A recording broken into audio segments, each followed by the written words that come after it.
Portugal super താരം Cristiano Ronaldo 2 വർഷം കൂടി സൗദി അറേബ്യൻ ക്ലബ് അൽ നസ്റിൽ തുടരും. കഴിഞ്ഞ ദിവസമാണ് കരാർ പുതുക്കിയ വിവരം ക്ലബ്ബ് ഔദ്യോഗികമായി അറിയിച്ചത്. കരാറുമായി ബന്ധപ്പെട്ട കൂടുതൽ വിവരങ്ങൾ പുറത്തു വന്നിട്ടുണ്ട്. കരാർ പ്രകാരം 1 വർഷം ക്രിസ്ത്യാനോയ്ക്ക് 178 മില്യൺ പൗണ്ട്, അതായത് 2000 കോടി രൂപ ലഭിക്കുമെന്നാണ് ഡസൺ റിപ്പോർട്ട് ചെയ്യുന്നത്. ക്ലബിൽ 15% ഓഹരിയും താരത്തിനുണ്ട്. 33 മില്യൺ പൗണ്ട് മൂല്യം വരുന്നതാണിത്. സൈനിങ് ബോണസായി 24.5 മില്യൺ പൗണ്ട് ആദ്യ വർഷം ലഭിക്കും. 2ാം വർഷം ഇത് 38 മില്യൺ പൗണ്ടായി ഉയരുമെന്നും റിപ്പോർട്ടിൽ പറയുന്നു. ക്ലബ് സൗദി പ്രോ ലീഗ് കിരീടം നേടിയാൽ 8 മില്യൺ പൗണ്ടും ലീഗിൽ ഗോൾഡൻ ബൂട്ട് നേടിയാൽ 4 മില്യൺ പൗണ്ടും ബോണസായി ക്രിസ്ത്യാനോയ്ക്ക് ലഭിക്കും.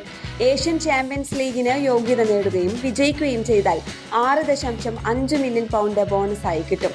4 മില്യൺ പൗണ്ടോളം വരുന്ന പ്രൈവറ്റ് ജെറ്റിന്റെ ചെലവുകളും ക്ലബ്ബ് വഹിക്കും.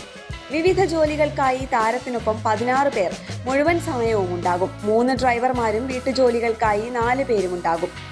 2 ഷെഫുമാരും പൂന്തോട്ട പരിപാലനത്തിനായി 3 പേരുമുണ്ടാകും. 4 പേർ ചേർന്ന താരത്തിന് പ്രത്യേക സുരക്ഷയും ഒരുക്കും. 5 വട്ടം ബലർദ്യോർ പുരസ്കാര ജേതാവായ ക്രിസ്ത്യാനോ മാഞ്ചസ്റ്റർ യുണൈറ്റഡിൽ നിന്ന് 2022 സൗദി ക്ലബിലെത്തുന്നത്. ലോകത്തെ ഞെട്ടിച്ച പ്രതിഫലത്തിലായിരുന്നു താരത്തിന്റെ ചുവടുമാറ്റം. ക്രിസ്ത്യാനോയുടെ ചുവട് പിടിച്ച നെയ്മർ, കരീം, ബെൻസമ തുടങ്ങിയ ലോകത്തെ മുൻനിര താരങ്ങളും സൗദി പ്രോ ലീഗിൽ കളിക്കാനെത്തിയിരുന്നു. ക്രിസ്ത്യാനോ സൗദിയിൽ തുടരുമോ എന്ന കാര്യത്തിൽ സംശയമുണ്ടായിരുന്നു. കഴിഞ്ഞ മാസം ക്ലബ്ബ് വിടുകയാണെന്ന സൂചനയാണ് താരം നൽകിയിരുന്നത്. എന്നാൽ കരാർ പുതുക്കിയതിലൂടെ എല്ലാ സംശയങ്ങളും അസ്ഥാനത്തായി. അൽ നസ്റിനായി 77 കളികളിൽ 74 ഗോളുകൾ നേടിയിട്ടുണ്ട്. സ്പോർട്സ് ഡെസ്ക്, കേരള പ്രണാമം.